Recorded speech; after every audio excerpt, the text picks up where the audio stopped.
When we merely say that we flew 110,000 aerial sorties in 42 days, one every 30 seconds on the average, 24 hours a day, we ignore what we really did.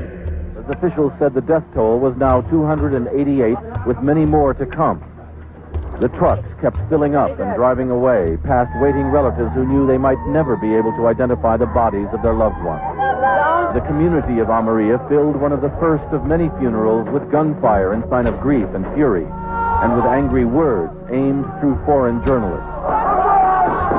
"My mother, she's gone," shouted this young man.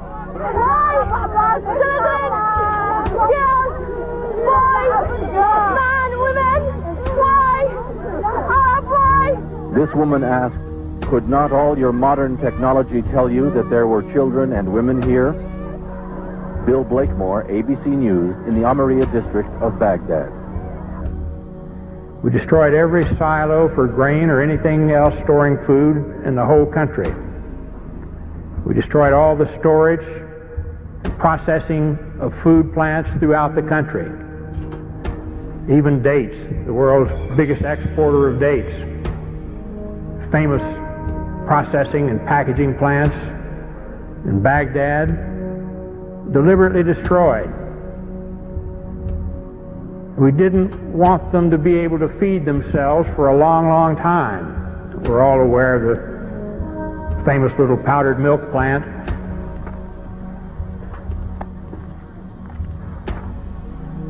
The United States government says that in this factory here you were making chemical weapons. Is that true? No, that's not true. They are lying, because this is milk for children. This powder, milk of children. Nothing else was made, only this in the factory? Yes, and you can see it yourself. With the only factory in the Middle East to produce powdered milk, they were producing about 17% of their powdered milk requirements. We destroyed that, cut off all the milk. The malnutrition of the mothers immediately jeopardized all of the infants. 70% of the pregnant women, even today in Iraq, suffer anemia. The death rate for children has soared compared to 1989, the last year before sanctions. One of the biggest causes of death in Iraqi children today is diarrhea and dysentery due to the untreated drinking water. Iraq's water purification plants were heavily bombed in the war, and many that were repaired have broken down.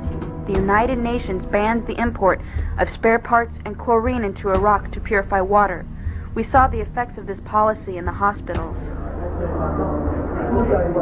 This is the second attack form of acute bloody diarrhea, anemic dysentery.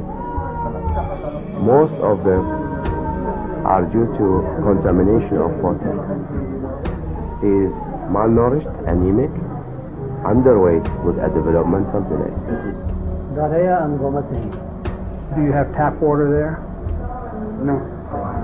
You see, the conditions of these children shouldn't happen anywhere, and it's caused by the sanctions the United States government insists upon.